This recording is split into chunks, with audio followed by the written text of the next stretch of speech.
आप लोग के समक्ष साईं चरित्र से कुछ अंश आप लोग के समक्ष प्रस्तुत करेंगे कि साईं बाबा क्या कहते हैं। इस ज्ञान विज्ञान को साईं चरित्र से हम आप लोग के समक्ष प्रस्तुत कर समझाएंगे कि यथार्थ में साईं बाबा का ज्ञान क्या है। चलो।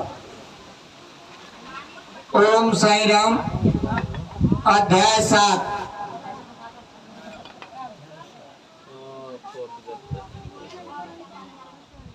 साईं चरित्र से यदि कोई कहे कि बाबा यवन थे तो कुलीन ब्राह्मण और अग्निहोत्र भी अपने नियमों का उल्लंघन कर सदा उनको साष्टांग नमस्कार किया करते थे। जो उनके स्वदेश का पता लगाने गए उन्हें अपना प्रश्न ही विस्मृत हो गया। देखिए, सीधी में साईं बाबा रहते थे एक फकीर की तरह, वेशभूषा धारण कर जैसे ये फोटो है, ठीक ना। तो कोई लोग, ज्यादातर लोग हिंदू ही साईं बाबा की भक्ति करते थे, साईं बाबा को भगवान मानते थे। मुसलमान बहुत कम थे, मुसलमान भी थे लेकिन कम थे, वहां सीधी में कम ही थे। तो कहने का मतलब है, कोई सोचता था कि भाई भक्त सोचता था कि बाबा हिंदू है क्या, कोई सोचता था कि मुसलमान है क्या। तो बाबा जब कोई मुसलमान समझता था तो बाबा हमेशा अग्नि के पास रहते थे, तुलसी के भी जल दिया करते, तुलसी जी का भी, और शंख घंटा आदि सब कुछ लगाए रखते थे। तो कहने का मतलब, जो समझता था कि मुसलमान है तो उसके लिए साईं बाबा अग्नि प्रज्वलित करते थे, जो संतों के नियमों के अनुरूप है। ज्यादातर संत जो है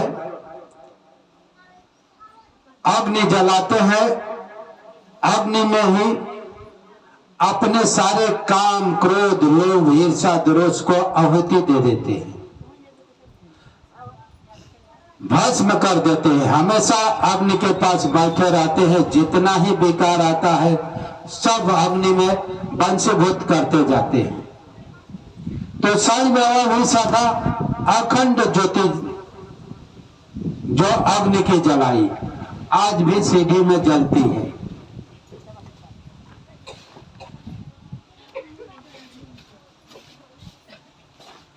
आज भी सीढ़ी में जलती है साईं बाबा। कोई सोचता था कि भाई, मुसलमान सोचते थे कि भाई ही बाबा हिंदू है क्या, और इसी तरह से हिंदू सोचते थे बाबा मुसलमान है क्या। आकई में न बाबा मुसलमान थे न हिंदू थे। बाबा इस स्थिति के, इस देश काल के पुरुष थे, इस जगह वो निवास करते थे, उन्हें कोई जानता ही नहीं था। लोग सोचते थे कि बाबा सीधी में निवास करते हैं, बाबा हिंदू होंगे या मुसलमान होंगे। भक्त लोग की शंकाओं ऐसी होती थे तो सोचते थे, जो ईश्वर तक, जो आत्मा में पहुंच जाता है उसकी कोई जाति नहीं होती, चाहे हिंदू हो चाहे मुसलमान हो। आपकी जाति खाली चमड़ी तक है कि मैं फलाना जात का हूं, फलाना जात का हूं, फलाना जात का हूं, मैं अग्रवाल हूं, मैं कोयरी हूं, मैं कुहार हूं, मैं लोहार हूं, मैं क्षत्रिय हूं, मैं ब्राह्मण हूं। ये क्या है? चमड़ी तक ये जात है। लेकिन बाबा चमड़ी नहीं थे। बाबा की जातियां ईश्वरीय जाति थी। अब कैसे जात थी आगे चलकर मैं बताऊंगा, क्योंकि आपसे मैं पूछूंगा कि भाई आप चमड़ी है तो आप कहेंगे कि भाई नहीं है। हम आपसे पूछूंगा कि आप नाक है, तो कहेंगे कि नाक नहीं है, काट नाक को भी काट दिया जाएगा तो आप जिंदा रहेंगे कि नहीं रहेंगे। पाँव है तो नहीं है, पाँव को भी काट दिया जाता है तो बहुत लोग जिनते हैं, नकली पाँव लगाकर घूमते हैं, है कि नहीं? घूमते हैं ना, देखे होंगे कौन कौन आदमी देखा है कि नकली पाँव नकली हाथ? थोड़ा हाथ उठाइए तो दुनिया में हम कई जगह देखा हूं नकली पाँव नकली हाथ, ठीक ना? ना आंख ना पाँव है ना आंख है, भाई जिसका आंख नहीं है वो नहीं चल रहा है। आई सूरदास जी आकर भजन नहीं गाते हैं, वो नहीं देखते हैं तो तो इससे सिद्ध होता है कि ना आप नाक है ना कान है ना आंख है ना पाँव है, ठीक ना? है कि नहीं? ये बात सत्य है कि नहीं? सही है ना? है होते तो इसको फेंक के दिया जाता।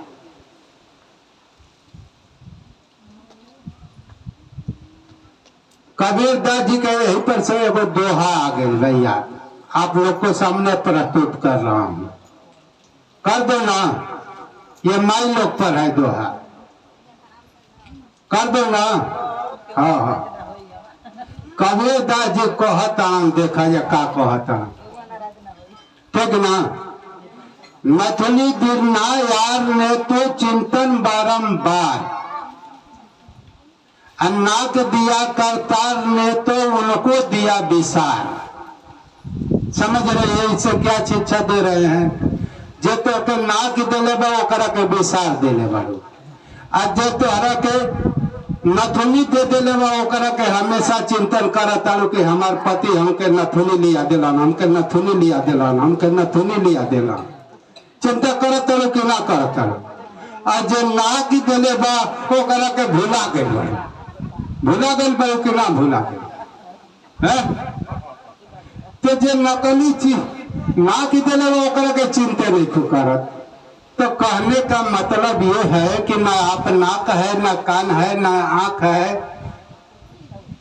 कुछ भी नहीं है, ठीक ना? आप आत्मा है, ब्रह्म है।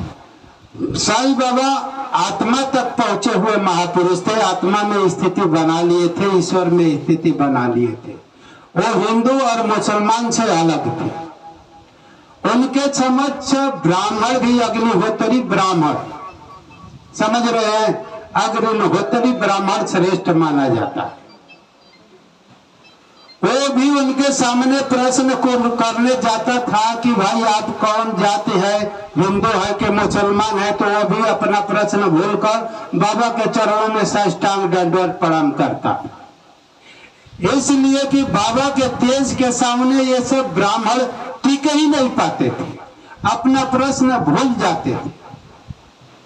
जो ब्रह्म पद को पहुंचा हुआ है महापुरुष, वो सरल पुरुष नहीं, वो जाग रहा है, और जो अग्निहोत्री ब्राह्मण है वो सो रहा है। जैसे नहीं बताया कि यह निशा सर्वभूता नाम जगत सैमी, जो आत्मा तक पहुंच गया है वही सिर्फ जागता है, आज जो मन इंद्रियों के राग द्वेष में जी रहा है वो सोया हुआ। आगे तो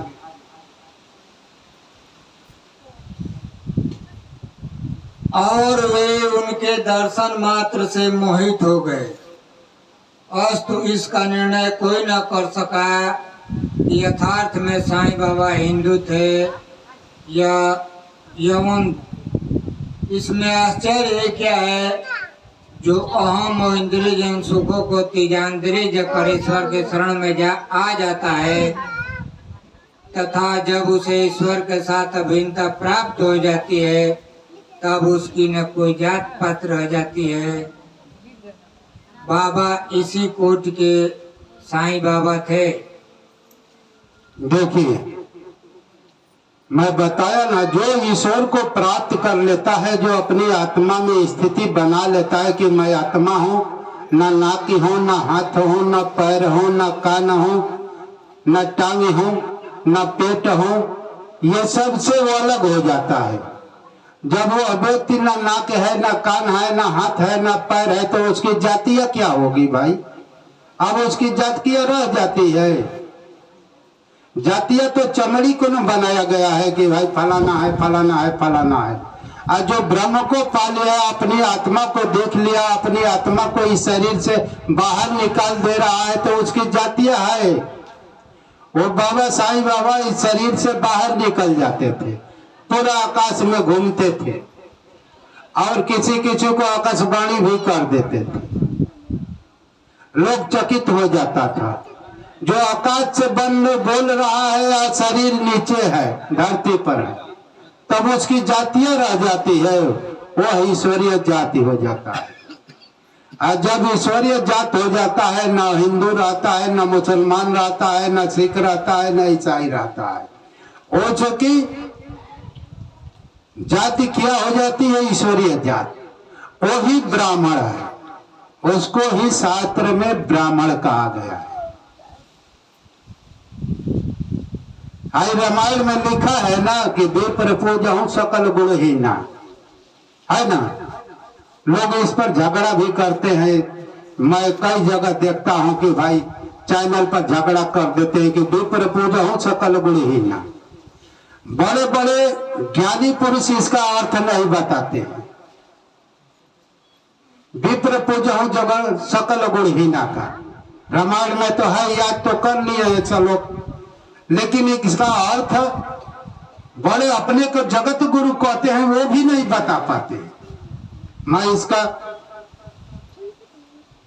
चैनल पर सुना हूं डिबेट कि वाकई में ये क्या बता रहे हैं, अपने को जगत को गुरु कह रहे हैं। राम भद्राचार्य ने नहीं बता रहे थे इसका। लेकिन मैं आप लोग के सामने प्रस्तुत करूंगा कि भाई विप्र पूजहु सकल गुणहीना का मतलब क्या है कि नहीं है? तो लिख दिया है कि भाई विप्र कितना हो, इस तरह से लिख दिया गया है, सब समझ सकता है कि विप्र पूजहु सकल गुणहीना। विप्र माने ब्राह्मण। विप्र किसको कहा जाता है? ब्राह्मण को। आप लोग ब्राह्मण किसको समझ सकते हैं? आई गांव नगर में जो ब्राह्मण है, इसी को ना ब्राह्मण समझते होंगे या पंडित। इससे आगे तो ब्राह्मण को जाति को जाने ही नहीं है कि भाई और कोई ब्राह्मण होता है कि नहीं। आज पंडित जी आवे लान, जतरा पतरा देखे लान, आसर शेर भर 2 किलो 4 किलो लेके चल जाना। ये नहीं कि ना ब्राह्मण समझता लू जा कि दूसरे के समझता लू कि और कोई ब्राह्मण होता है, नहीं ना। तो हम लोग के बीच आज हम आप लोग के समझ से खोल दूंगा कि कौन असली ब्राह्मण है और कौन नकली ब्राह्मण है, इस विप्र पूजहु सकल गुणहीना के माध्यम से। ठीक ना हो मास्टर जी, खोल दो ना। देखिए आप कहे विप्र बने तो ब्राह्मण होता है।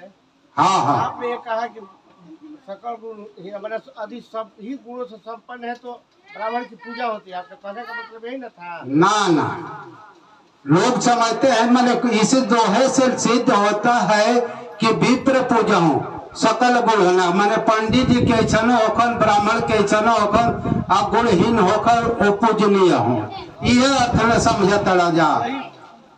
असल यही अर्थ न समझ रहे हैं आप लोग। हाँ कि भाई बाभन कैसनो होखो, मैंने भमनी का तो देहाती में बाभन कहते हैं, कहते हैं कि नहीं कहते हैं कि अरे भाई उनके घर में बाभन आयल बना, अब बाभन भी सुन आयल बना, ऐसा कहल जाला ना। पहले हमनी का छोट छोट पर रह जाना तो हमनी के माई आजी कहाँ से अरे बाभन भी सुनाए वाला आज खियावे के बाद हमनी के साफ सुथरा है, ये दही चूड़ा कहियन तो झूठ उठ मत करा सा, ठीक ना। बाभन भी सुनाई है तो भाई देहाती में तो बाभन न कहा जाता है, चाहे ब्राह्मण कह सकते हैं।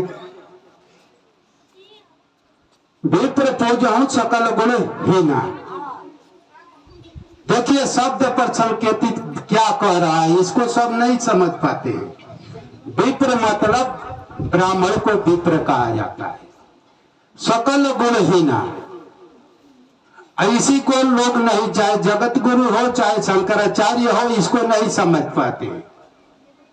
मैं खोल कर कह दे रहा हूं, इसको नहीं समझ पाते। विप्र पूजन सकल गुण हीना, गुण का मतलब होता है तमोगुण, रजोगुण, सतोगुण। समझ रहे हैं? गुण का मतलब ये नहीं, गुण का मतलब अवगुण नहीं, गुण का मतलब है पूरा दुनिया। भगवान श्री कृष्ण कह रहे हैं कि हे अर्जुन, मेरी त्रिगुणातीत माया बड़ी दुष्कर है, सारी दुनिया को फांस ली है माया के फांसे में। इसी तरह से गीता में कह रहे हैं सारी दुनिया 3 गुण के अंतराल में विवश है, मोह की निशा में फंसी हुई है। समझ रहे हैं आप लोग? विप्र पूजन सकल गुण हीना, गुण का मतलब रजोगुण, तमोगुण, सतोगुण। समझ रहे हैं ना? और जो ये तीनों गुण को हीन कर देता है, दबा देता है, बस में कर लेता है, वही विप्र है। विप्र पूजन सकल गुण हीना, माने जिसका तीनों गुण उसके बस में हो, हीन हो, उसके मुट्ठी में हो, उसके कब्जे में हो, 3 गुण के अंतराल में वो व्यक्ति न हो, 3 गुण से बाहर हो। समझ रहे हैं? अब बाहर कौन होगा? विप्र ही होगा। समझ रहे हैं आप लोग?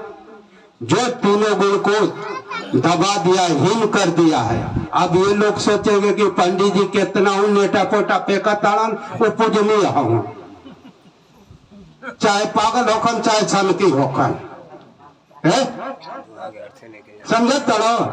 तुलसीदास जी सब सही लिखे हैं, लेकिन मूर्खों ने इसका अर्थ गलत अनर्थ कर दिया कि हमको लोग अच्छा कहें, हमारी जात को श्रेष्ठ कहें।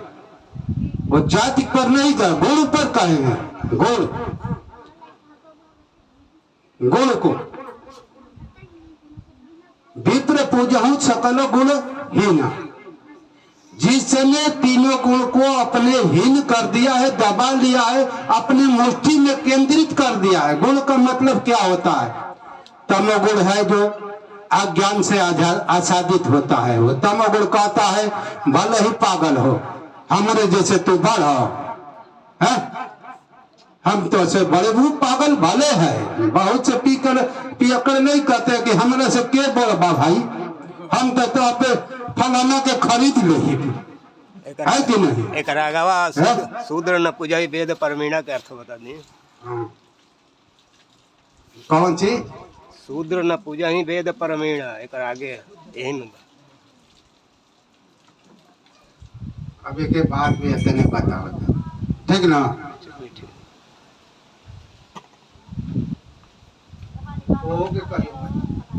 ठीक ना?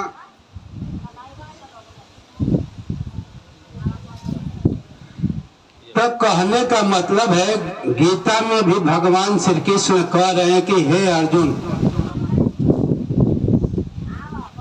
तू 3 गुण से ऊपर आ, तीनों गुण को काट, तीनों गुण को दबा दे। त्रैगुण विषया वेदाह निस्त्रय गुण भव अर्जुन, इसी श्लोक का अर्थ है, मैं गीता से समझा रहा हूं। त्रैगुण विषया वेदाह निस्त्रय गुण भव अर्जुन। त्रैगुण जो है, 3 गुण जो है विषया, माने विषय में फंसाते हैं। त्रैगुण विषया वेदा, वेद भी 3 गुण के अंतराल में ही बात करते हैं। हे अर्जुन, निस्त्रय गुण माने वेदों से ऊपर उठो, ये 3 गुण से ऊपर उठो। तो अर्जुन कह रहे हैं कि भैया का उठकर हम क्या करेंगे? ऊपर उठकर ये भी दबाने को कह रहे हैं कि 3 गुण को काट, 3 गुण को दबा। गीता से इसका अर्थ मैं समझा रहा हूं। त्रैगुण विषया वेदा निस्त्रय गुण भव अर्जुन। निस्त्रय का मतलब कि इनको नीचे कर ऊपर उठ, इनसे बाहर निकल। निस्त्रय गुण भव अर्जुन, हे अर्जुन इन 3 गुण से ऊपर उठ। और अर्जुन कह रहा है कि भाई इससे ऊपर उठेंगे तो हमको क्या मिलेगा। जो तीनों गुणों को दबाकर ऊपर उठता है तो ब्रह्म को जानता है। किसको जानता है? ब्रह्म को, ईश्वर को जानता है, ईश्वर को देखता है, ईश्वर को देखता है। आज जो ब्रह्म को जानता है वही विप्र है, वही ब्राह्मण है, वही ब्राह्मण है। समझ रहे हैं आप लोग? गीता किसको ब्राह्मण कहती है? जो तीनों गुण को काट कर, जो वेद के कार्य क्षेत्र से आगे बढ़ जाता है। वेद जो है तीन गुण के अंतराल में बात करते हैं। आज दुनिया में जितने महापुरुष है, संत अपने को कहे जाते हैं, सब वेद की ही बात करते हैं। वेद के अतिरिक्त, वेद से बढ़कर कुछ है ही नहीं।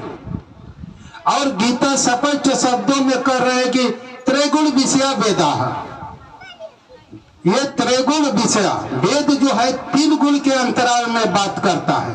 इससे आगे उठ, वेदों को कार्य क्षेत्र से आगे बढ़। आज जब हम वेद के कार्य क्षेत्र से आगे बढ़ेंगे तो किसको जानेंगे? ब्रह्म को, ईश्वर को जानेंगे। आज जब हम ईश्वर को जानेंगे, ब्रह्म को जानेंगे, तो वही व्यक्ति विप्र है, वही व्यक्ति ब्राह्मण है। और लोग कहते हैं कि हम ब्राह्मण हूं, हम ब्राह्मण हूं, हम ब्राह्मण, हम ब्राह्मण। ब्राह्मण ये जाति पथों वालों को नहीं कहा गया है। ब्राह्मण कोई एकता अलग है।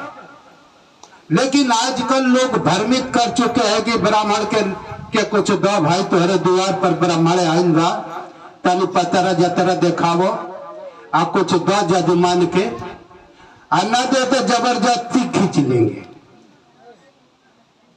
समझ रहे हैं? डरवा धमका कर आदमी ले लेते हैं, लोगों को ठग डालते हैं, डरवा धमका कर।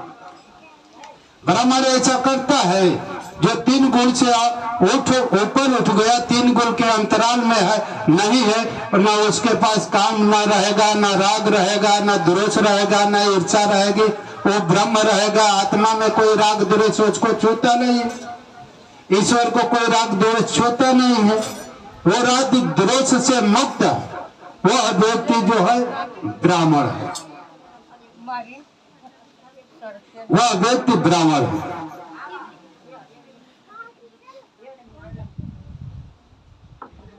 अब आगे चलो।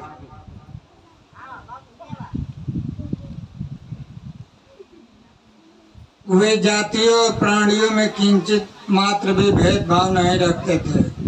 कुत्ते भी उनके भोजन पात्र में मुंह डालकर स्वतंत्रता पूर्वक खाते थे, परंतु उन्होंने कभी भी कोई भी आपत्ति नहीं की। ऐसा अपूर्व और अद्भुत साईं बाबा का अवतार था। आप देखिए, कुत्ते भी साईं बाबा के भोजन पात्र में मुंह डाल के आराम से खा लेते थे। आजकल का ब्राह्मण कहियन कि तो कुत्ता ओकरे मुंह में खा रहा है, तो ब्राह्मण सोचेंगे कि अरे भाई ये संत हो सकता है, कुत्ता कैसा भी खा ले रहा है कि नहीं? है किसी का आपके थाली में कुत्ता खाएगा तो आप खाएंगी? नहीं ना खाएगी। कैसे कि आप तीन गुण के अंतराल में है। बाबा जो है तीन गुण से बाहर निकल चुके हैं। हाँ, रखा रहा वही जो खड़ा रहा। बाबा जो है तीन गुण से बाहर, तीन गुण के अंतराल में कल चपट होता है, ऊंच नीच होता है हमारी वृत्तियां। तीन गुण के अंतराल में हम बड़ा हूं, छोटा हूं। जो व्यक्ति ऐसा भाव से है तो ऊंच नीच देखता है।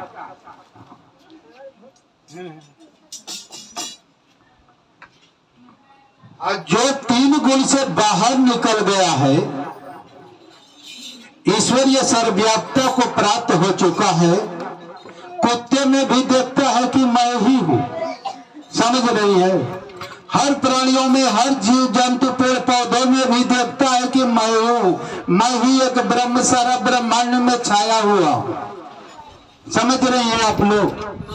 तो उसका भेदभाव ऊंच नीचे हर जातियों में वही एक है। ऐसा भाव को प्राप्त हो चुका है, ऐसी सर्वव्यापकता को जो प्राप्त हो चुका है, और कुत्ता भी उसके मुंह में खुद आकर थाली में खाने लगेगा तो कहेगा कि मैं ही खा रहा हूं। समझ रहे हैं? इस अर्थ को समझ रहे हैं आप लोग? भरत जी, नौटंकी मत करो, इस बात को समझिए कि भाई बाबा के थाली में कुत्ते भी खा रहे थे, लेकिन बाबा सर्वव्यापक पद को प्राप्त हो चुके थे, और कुत्ते में देख रहे थे कि मैं ही हूँ, हर जीव जंतुओं में मैं ही हूँ, मेरे ही आत्मा का सारा जगत में प्रसार है। और जब देख रहे हैं कि भी कुत्ता में मैं ही हूँ और कुत्ता उनके थाली में भोजन खाएगा, तो झूठ कैसे हो गया? होगा झूठ। झूठ तो ऊंच नीच की दीवारियों में होता है, झूठ तो भेदभाव में होता है, और जिसका भेदभाव समाप्त हो गया तो वो कैसे समझेगा कि भाई हम आदमी हैं, है कुत्ता है। कुत्ता में भी अपना ही स्वरूप देख रहा है कि मैं ही हूं, तो झूठ कैसे हो गया? बाबा के दीवारों में, बाबा के दृष्टि में ऊंच नीच का कोई भेदभाव नहीं था, ऐसे दीवार का पर्दा नहीं था। वो जाति पात के भेदभाव से बाहर निकल चुके थे, कुत्ते बिल्ली ऊंच नीच के भेदभाव से बाहर निकल चुके थे। कुत्ते में भी अपना स्वरूप को देखते थे, ब्रह्म को ही देखते थे, ईश्वर को भी देखते थे। और जब कुत्ता में ईश्वर को देखेगा और कुत्ता आकर उनके थाली में खाएगा तो कैसे भेदभाव मानेगा भैया? मानेगा? नहीं न मानेगा। हेमंत पंत इसी को नहीं लिखे हैं, ठीक ना? हेमंत पंत जो है एक ब्राह्मण थे, साईं बाबा का ग्रंथ लिखे थे, लेकिन इन सब शब्दों को नहीं लिखे हैं। लेकिन अगले जन्म में हमको प्राप्ति होगा फिर से मनुष्य तन, तब मैं साईं चरित्र का ग्रंथ का एक अच्छी प्रकार से निर्माण करूंगा, अच्छी प्रकार से भावार्थ करूंगा कि हेमंत पंत क्यों ये नहीं लिख पाए। ऐसा भी लिखना चाहिए, इसलिए मैं साईं चरित्र का भावार्थ करता हूं कि उसकी दृष्टि में ऊंच नीच की दीवारें नहीं रहती है। बोलिए सदगुरु साईनाथ भगवान की जय।